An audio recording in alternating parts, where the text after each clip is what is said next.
Again, I'd like to thank everyone for coming to the Garden Cinema today. I'm Fatima Serghini. I'm a London playwright, and it's an absolute honour to be with Milad today, who is the director and writer of Opponent, which I think we can all agree is an extraordinary film. Welcome, Milad. Thank you so much. Thank you. Thank you. This is your second feature. It's an extraordinary psychological thriller, and I understand very much drawn from your experiences as a refugee. What inspired you to make the film now? This was, I'm originally from Iran, and I grew up in the north of Sweden, in a city that's quite close to where we shot this film. And I moved to Denmark and studied and lived in Denmark. So I always wanted to do a film in Sweden again. And then I knew that I wanted to do something about my own experiences. I came to a refugee center that's very close to the one that we shot. So I knew that I wanted to do something about that, like memories, digging in my past and stuff. And that's kind of where the story began, really. And then this whole character of Iman started to grow, and the film became something else. Fantastic. And it's not your typical refugee film. And I understand much of the characters that we see in the cast that we see in the refugee camp are actual refugees. Yeah, I mean, it was important because when I came to Sweden in the end of the 80s, it was a different view on refugees. I mean, when my parents came to the airport, the police officers hugged them. They were like, "Welcome to Sweden." Immigration wasn't looked upon as something kind of negative as it's now. Now it's kind of been hijacked by politicians and, this kind of quite black and white stereotypical image of refugees. So for me, it was important that if I make a film about refugees, I can't only trust my own experiences because it's been probably romanticized over the years and it's different from now. So we had the whole kind of all of the extras were real refugees from a refugee center, and they had a completely different view on, how it was to come to Sweden. And also was important, I wanted the kind of Iranian or Afghani refugees, because Iran is also the whole topic of the film for me is like self-censorship and, escaping the Iranian regime that has a very tight kind of a grip on how you think, who you can be with, what you can say, what you can do, and how difficult it can be to kind of break from that. So a lot of the refugees were also queer Iranians, and so I really wanted to create this kind of real world of people, than just extras. And it really jumps on the screen. It really resonates, and just looks absolutely beautiful and stunning. Talking more about casting, an astonishing performance by the lead character, Iman, and his partner, Maryam. Talk us a little bit through the casting, and when you were looking for actors, what were you in search of for them to bring to the role? For Iman, when I wrote the script, I didn't give him an age. So I thought that he was from maybe 27, 28 to older, like me. So I just knew that it's a character that has very few lines. He doesn't say that much. He's in difficulties putting into words what he's feeling. And Payman Maadi I've seen in a lot of Iranian films. I mean, I don't know if you guys know him, but he's a kind of known Iranian. I'm a huge fan. Yeah. He's a really good, great actor. But I never thought he would do it because it's so even if the film doesn't have sex scenes and stuff, it's kind of so provocative and he really loved the script. I mean, I think he saw a way of doing it, and I really liked working with him because we talked so much about what's under the surface, And Marall, she was a different. Marall I'd seen, who played Maryam. I'd seen on theater in the National Theater in Stockholm, and she's an amazing, like, powerful actress. But she hasn't been in so many films. And I tried to get her in my first film, but she said no. And then I tried again for this one, and I kind of succeeded in talking to her and kind of convincing her. But for me, it was important that there were so many things that happens in the subtext, like between them. Like, I think that maybe the most direct scene in the entire film, if there would be one scene in the film where she would just ask him, like, were you together with a guy or not? Just tell me the truth. The film wouldn't be here. So, because they can't talk about it, everything else has to be kind of in the way they try to talk around it. And that scene in the wrestling where he said, like, oh, I lost. Did you see? And she said, like, yeah, I saw everything. For me, that was like that was important, that I kind of got what she really saw, But they were really good. I mean, they really worked well together. The chemistry was fantastic. Was there a moment during sort of the auditioning process where you put them in the room and thought, yes, these are the two that were going to carry the film? It was difficult because this was during COVID, so I couldn't really have an audition. So it was so much talking. I talked to Payman for a month or so. Then I talked to Marall. Marall I casted, but I knew I would give it to her because I knew what she could. So I didn't have any rehearsals. Also with the kids. The kids I found like 1 week before we start shooting because I couldn't find them. And our casting director is Zar Amir Ebrahamian. She was the actress of Holy Spider. Before she became a superstar, she was my casting director, or she was a casting director. And she helped a lot with finding it. But, I mean, I was just very clear with the actors that I will give you the part, like, I want you to do it, but it's your responsibility. I will help you in every way I can. But we don't have the time to experiment and try stuff. Usually, like my first film, I had 2 weeks of rehearsal. I usually have a lot of rehearsal. But it was COVID. We filmed in the north of Sweden. It was the worst part. Do you remember when it was like super strict COVID? No one could do anything. We had crews who came to Sweden and couldn't go back to their own country because of the rules. So I had to trust a lot. But they were so... And Payman is an actor who is very generous. Like when he makes scene, he's very generous with the way he acts. And Marall is a kind of powerhouse. So you can put Marall in with like Meryl Streep, and she will try to overdo her. She has this power that's really amazing. So I knew that they would work together. And it's fantastic. And I mean, you have such intimate scenes, as in like physically, thank you. You have like physically intimate scenes without any rehearsal. It must have been very challenging with COVID and the precautions you were taking. How long did the wrestling scenes take, and what did that look like? The wrestling scenes were tricky because both Payman, Arvin, who played the Iranian wrestler, Björn, who played the Swedish wrestler Thomas, they had to train for the wrestling scene. So they had like personal trainers, and, Payman sent me pictures when he was like, trying to get buff and stuff. And they had a lot of training just to build some muscles in like 2 months they had, which was limited. But what I did that I had, when they came 1 week before we started shooting. And that entire week I had them with a trainer from the Swedish national wrestling team, who's like 2 meter tall Viking, who really like gave them, like tricks and stuff they did. And I think it created this almost like childish, atmosphere where they try to overdo each other. They were like, I can do this, but you can do that. And then we had the scenes in the film, they are kind of choreographed. So we had body doubles for them. But what happened was that they almost never used them. So it's like 90% of the film they are the ones doing the tricks.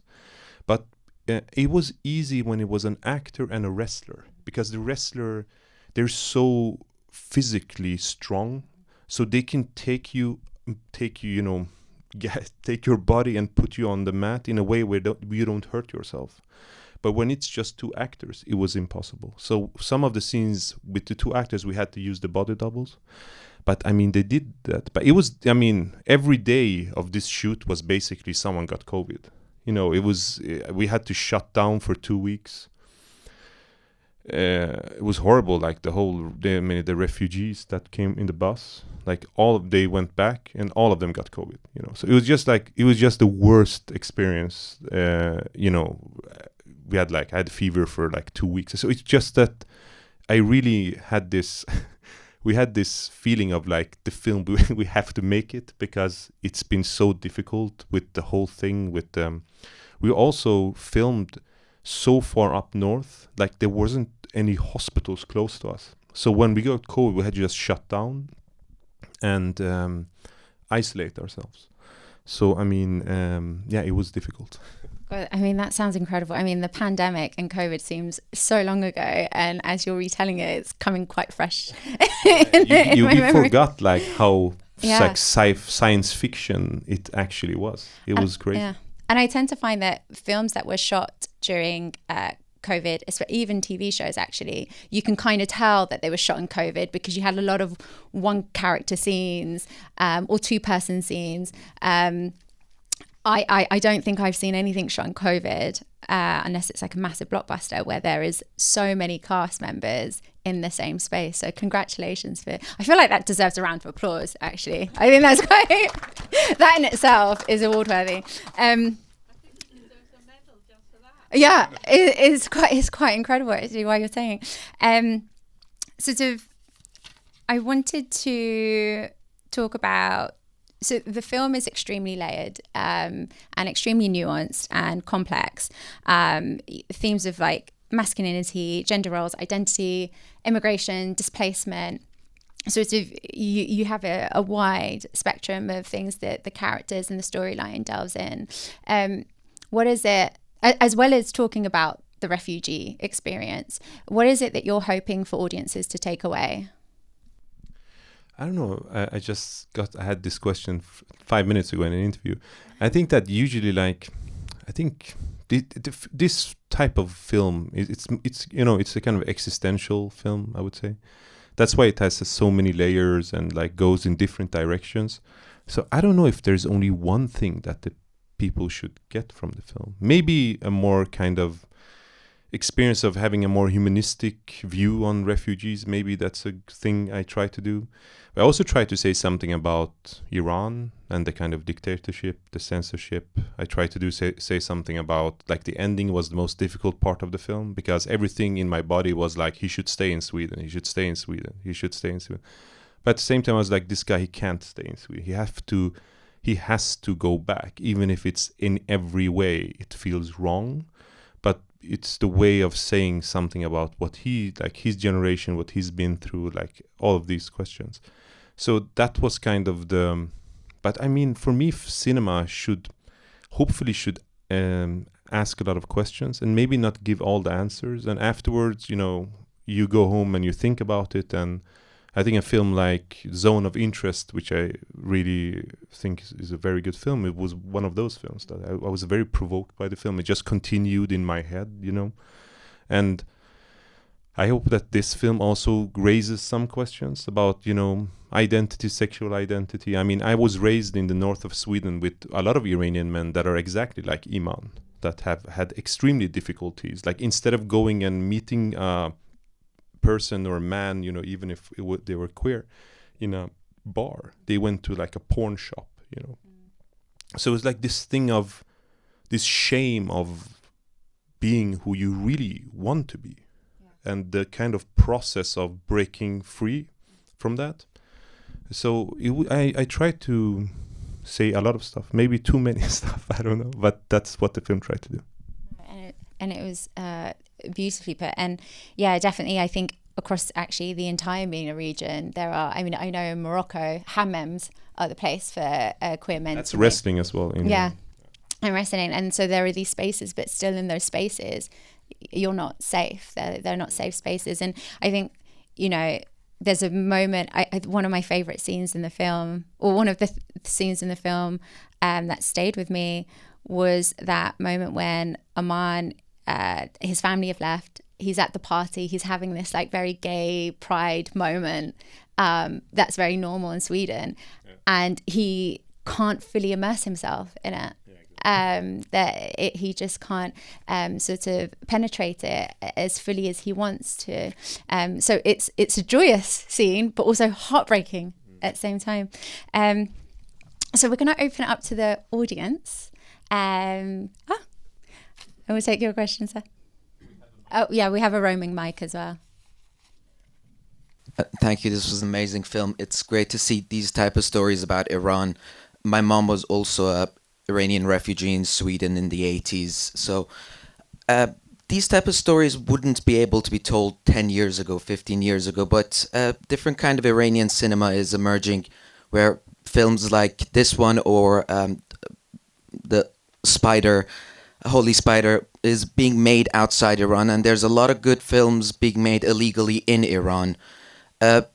If you want to make ever a film that depicts Iran, what would you do? Are you excited about which one of these routes do you think will go further? I mean, I think that, I was in Cannes, and a producer from Iran who produces like Mohammad Rasulov's movies and stuff showed me films that were being made in Iran.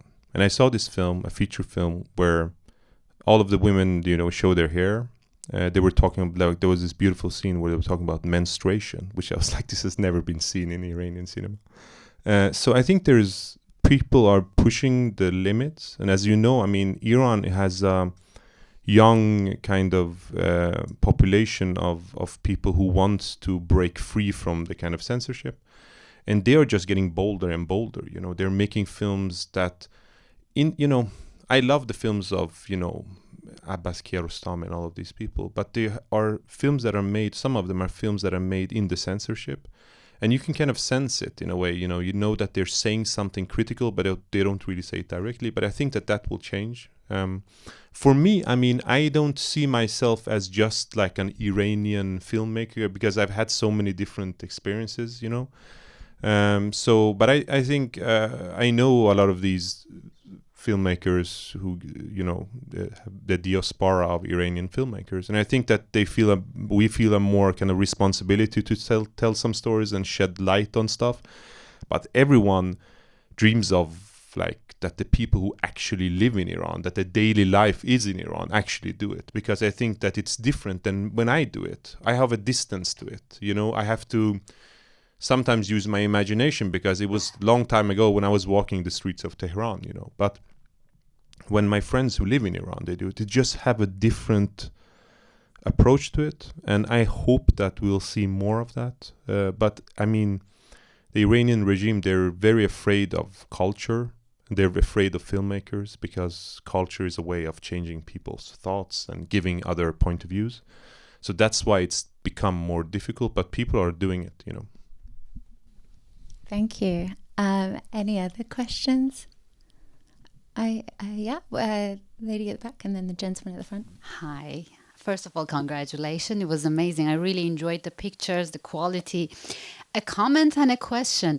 I also grew up lived in Sweden for many years. So I understand, like just for public to know a little bit about Sweden, it is really a fact that actually somebody burned himself in Sweden. It was a case. So it really happened. It wasn't drama in men. Yeah, many cases, suicide was really common. And also it's a problem of integration, that they send refugees really up north to places that they can never learn the language properly. They can never integrate. So one question is that, like, how was the feedback of Immigrationen, like immigration center in Sweden, regarding showing these things at the time that, I know the government in Sweden had so many issues.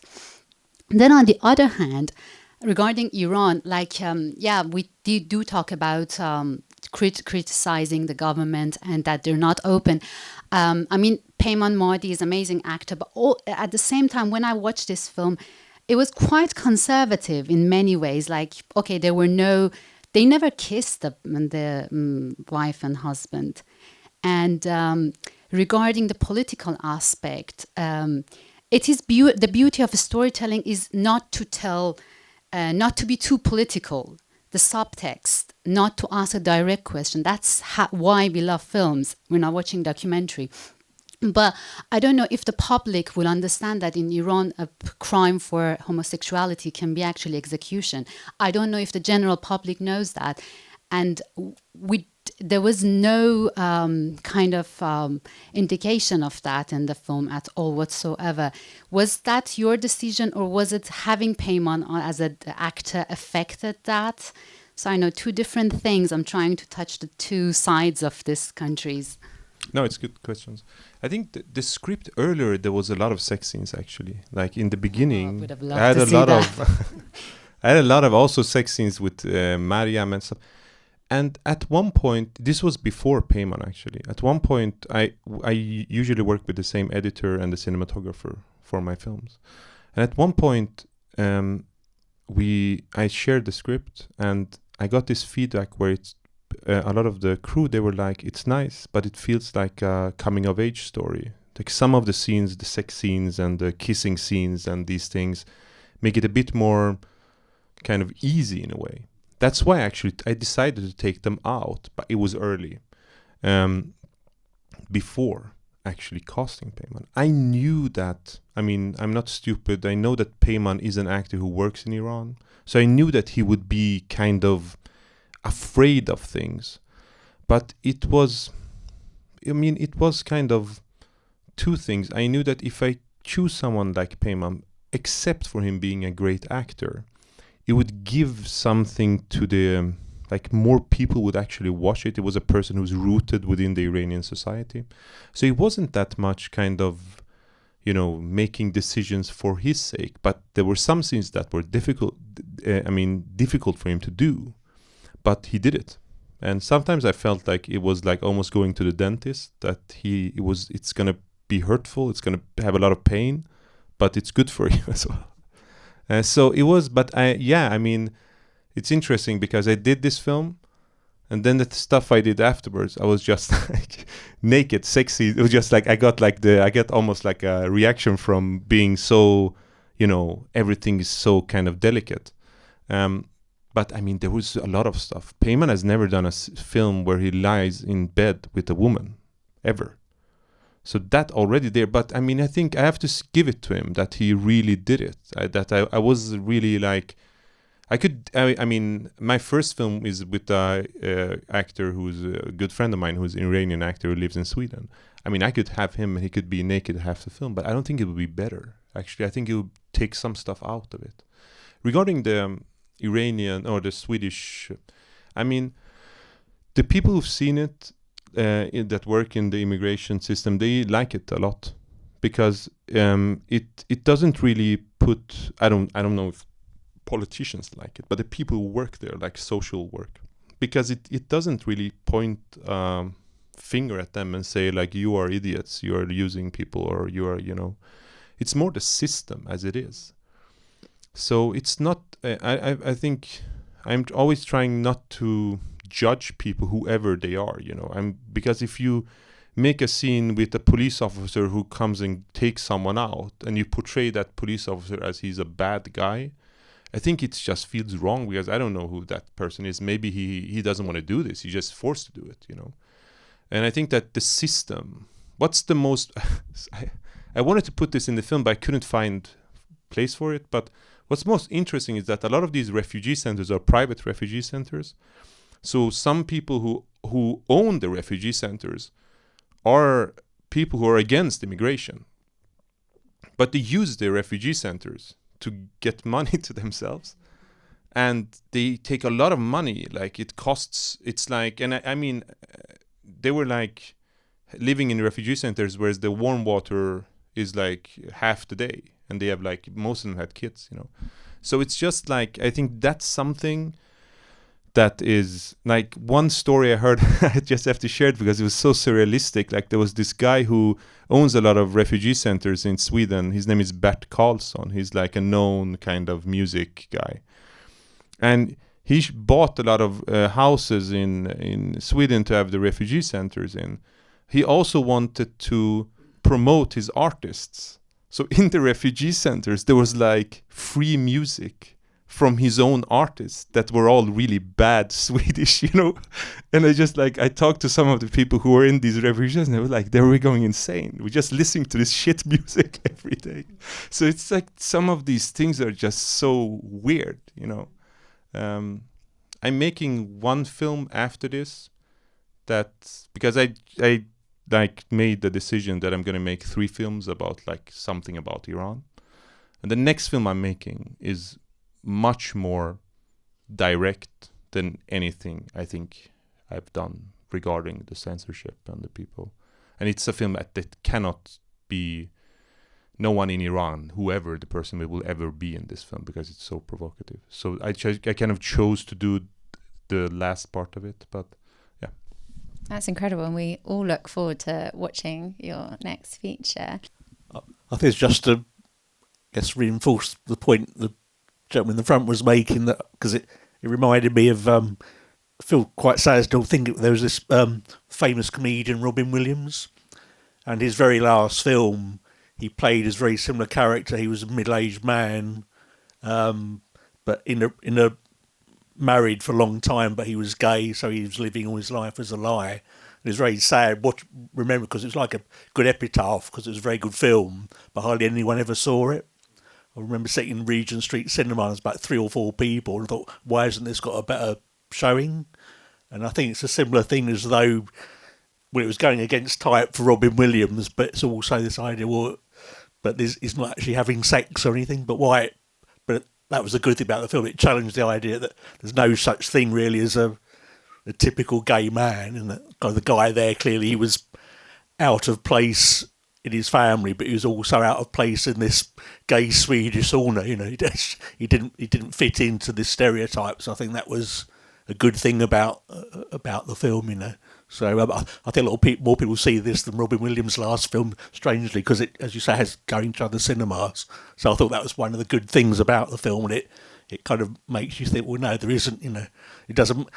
I think for a lot of middle-aged gay men, they may not have had even, you know, gay sex, but they still feel gay, you know. So I think that film brought that out very well. And sometimes I feel like for filmmaking, making sex scenes, sometimes it works really well. Like I've done a couple but often it takes it can. That's why when you watch films when there are sex scenes, it's either very short or very long, because it's it's difficult to tell us, to say something about the character in a sex scene. Do you understand? It's often before or after. So, but I tried. I have the next thing I did had a kind of 12-minute sex scene where, when you really it was dialogue and stuff. But I feel there was this film that came out at Drive My Car. Have you seen that? That has really good sex scenes. I think that was a very good film where they use. That's to add for the list. Where's the use? Now, that's the last thing we're going to say in this Q&A. I'll move. I mean, I think that one of the extraordinary things, going back to sort of your comment, is that films have their lifelong, they're eternal, and so people always come back to it at a different point in time, and there's so many universal themes, and especially the themes around freedom could not be more relevant today in what's happening around the world than any other time that we've experienced in our lifespan. Any other questions? Right at the back. Hi, thank you for your beautiful film. I wanted to ask about the scene where Maryam sits down and plays the Bach. I thought it was an extraordinary moment. It came as such a surprise, and I think it opens a whole history for this woman, for her intelligence and her education and her accomplishments, all of which she has had to sort of put aside to support her husband and care for her family. And I was very moved by that, and very moved by the even-handedness with which you portrayed both husband and wife. And again, I'm very fascinated by this actress, and wondering if you can speak a little more about developing that character, and maybe the conversations that you had about the relationship or how they met, or given that they do seem to be very different people, they've had very different backgrounds, very different levels of education, I think. So thank you. Thank you. No, what we talked about is that I mean, in the film, we understand that Maryam has a background in music, so she's really good at playing the instruments. So that says something about which social class she's from. So she's probably from a not upper kind of class, but she definitely is not from a working class. And Payman, because he's a wrestler, he says he didn't really study, so we know that he's from a working class kind of background. So we talked a lot about kind of there as a couple, like when they met. I don't think that parents on each side were especially happy for this couple, because she was, you know, a very, very good pianist. She could definitely have a future in music. And he was this guy who was a kind of known wrestler, but it wasn't anything that was especially intellectual in her eyes. So we talked about the difference a lot about them and the tension it gave. And, you know, Payman talked a lot about, you know, the shame he felt, you know, about like first the life they had in Iran, but then suddenly they came to Sweden. He lost his currency as this kind of, you know, patriarchal man who takes care of his family. Suddenly he just becomes this refugee, and the currency he had in Iran isn't there anymore. So, I mean, I talked to Marall about the thing that shifted in their relationship is that they were a couple in Iran, but then when they came to Sweden, a couple in Iran where they had like different, you know, classical gender roles, and then they came to Sweden, and then those gender roles kind of disappeared because they became one. They just became a family who seeks asylum. And his currency as a man, as this kind of, you know, the leader of the pack or whatever, the kind of classical structure that is in Iranian society, disappeared. And she started to doubt the person she had become. So that scene was very important because I wanted to just like give the audience almost like a slap, like say like, listen, she's extremely powerful. She hasn't just had the possibility to show it. So that was why it was important. And we did try different pieces of music, but that I just liked that because it was so aggressive. Like I just like, and also the way we filmed it, like it wasn't like a zoom, you know, towards the character. It was just like cut. So we had this kind of almost violent feeling. And I definitely think Maryam is as interesting as Payman for me because she has a very bigger almost development as a character, because she starts being one person, like, you know, pregnant housewife who loves her husband. I think in the end she still kind of loves her husband, but she doubts very much the person she's become. And in the end, I think she's a different person. I mean, they don't share in the end, they don't even have the same bedroom anymore. So it's I think it was important just to, and for Marall it was a difficult part because, I mean, Marall, she has never been to Iran. She was born in Evin prison. She fled Iran with her parents, like, you know, a bunch from her family were, you know, like tortured in prison. So the notion of playing a character that goes back to Iran was very provocative for her. At the same time, it was important to talk about this because, you know, when we talk about immigration and we talk about like escaping a country, we kind of forget all of the good things that the country also has. Like, I mean, my dad hasn't been back to Iran since we fled in 86, but he loves parts of Iran. You know, he would love to be in Iran. He misses the smell, the friends, the food, everything. And that's what we talked about with her, is that even if she has like more freedom in Sweden, she felt more home in Iran. It was very, like, the whole ending of this film was very provocative to do, but I think Marall did it beautifully, you know. Oh, yeah, and that buck sequence, that cut, is a very rude awakening as well, because I think even for the most enlightened audiences, it's very easy to fall into the trap to just place this woman as a very passive Middle Eastern woman seeking refuge until you get to see her shine in her element. I think we have time for one more question. Yeah, just the gentleman in... Oh, yeah. Again, congratulations. Great movie. I wanted to ask, you hinted at the very beginning about how layered the movie is, especially on the character of Iman. He's a father, he's gay, which is really frowned upon, although being very ubiquitous in Iran, like men's spaces, this is very common. 50% of men, I think, have experienced some sort of approaches. And, just speaking from experience and all that. Yeah. So, yeah, lived there almost more than half of my life. Yeah. So, my question is, did you always envision the character as this layer, like all that character, was it in full in your head, or did you in process of making the movie and talking to Payman develop it, add extra, because it was extremely complicated, especially the scene that he goes after the training to the party and he kind of releases. So, yeah. And yeah. No, I usually when I write, I don't like to write scenes where people are kind of, when you have the full picture of the character. I try to create this kind of character that you see in the beginning of the film, and you have this impression of, I did it with my first film as well, you have this impression of, oh, this is a person that is this. And then I just like that the film surprises you and takes you from different, some of my favorite films are like this, like that a character lies, or suddenly you realize something that changes everything with the character. Like my first film I did was about this guy who was just hanging around bars in Copenhagen, this Iranian guy, refugee, just hanging, and he just wanted to get laid. Like he was just looking for girls. The entire half of, you think like, what is the fucking problem with this guy, Then suddenly you realize he has a wife, 3 kids in Iran, and he's trying to get citizenship. And the only way he can get it is to find a woman who he actually can convince to get citizenship.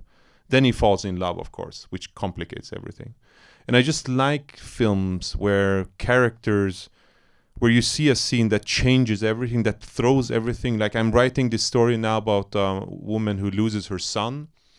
And I think that you think that she thinks she knows her son, In the beginning of the story, I think that we have a impression of, oh, she's a mother, I mean, she's done everything for her kids. But then after a while, you start to doubt that. You start to think like, wait a minute, maybe she didn't really do anything. Maybe she actually was more selfish than she wants to portray. And those complicated things are just human things. I just love that in films. There was this film called La Notte. I think it's Antonioni. I just love the film because it begins with a couple who's like in their car. It's warm. They're going to this hospital to meet a friend, I think, that's been in an accident or whatever. And the husband goes into another room and just like makes out with this woman. And then he lies on the way back. He just lies that, like, he says to his wife, "It was the strangest thing happened. I was in this woman just threw herself on me." I just love that start because it's like, it's so unpredictable. You don't have any idea who this character can be. So I create a lot of that in the script. I think that's like the beauty of filmmaking, that you can have a scene where a character does something very extreme and it just changes your view of the character. Like Haneke does it very good. I think Cachet is a good film where that shows that. I think even in your opening scene where you see Iman be a food delivery person and then he drinks the wine. Yeah. It really took me back to my uni days when like he used to still drink. And it's a very small thing, but like what an amazing reveal to find out. It's such a great insight into the character and their tensions and where they're sitting, and so beautifully done. Do we have one final question, or are we done? Yeah. So again, thank you so much. There you go. I wanted to ask another question about distribution. This film is amazing, and there's something for so many people. I think people would love to see it. But in cinemas now, it's going to have a short run. And do you think this type of film can succeed in the cinema, or is it more for streaming and other mediums afterwards? I think that cinema should be seen in the screen, on the screen together. I think that's like, I mean, it's cliche to say that, like, you should watch a film together with strangers, but I mean, we're having a talk now. I haven't met you, anyone, and we're still having a talk. You know, I think that's the beauty of not sitting in front of the computer or whatever. I think it's a difficult time for cinema, but I mean, what's been really amazing with this film is that I've been to so many like art house cinemas, like this one and one in Leeds and Bloomsbury Curzon yesterday, and it's cinema has changed. It's become much more niche, and now it's not like when I grew up. When I was a teenager, we watched cinema all the time, you know. But now it's changed. Now you have a lot of blockbusters about superheroes, and then you have some films that are trying to say something about like society, and those aren't as easy to get a big audience. But I think audience also there's changed. no explosions and superheroes. You can't really. Yeah. So I think audiences also change. But I mean, I think definitely that films will survive, will be in the cinemas forever. But I think also it's going to change our approach to watching films. Hopefully, cinemas like this will keep it alive. I mean, I would be very sad. I think if I make a film and I know that it's never going to be in a cinema, I wouldn't make it. Just feels like it's just off. I mean, that's the beauty of filmmaking, that you can share it with other people. I mean. Thank you. And on that beautiful note, I'd like to say thank you again for Milad for being with us today, writer and director of Opponent. And thank you to our lovely audience. Hi. Just before we leave, hi, I'm Mary Philly. I'm head programmer here at the Garden Cinema. Thank you, Milad, and thank you, Fatima, for this. Just wanted to say, we all loved this film. As you mentioned, there's not wide distribution. So if you liked it, tweet about it, talk to your friends, spread the word, and so we can hopefully continue it for a second week. Thank you. Thank you.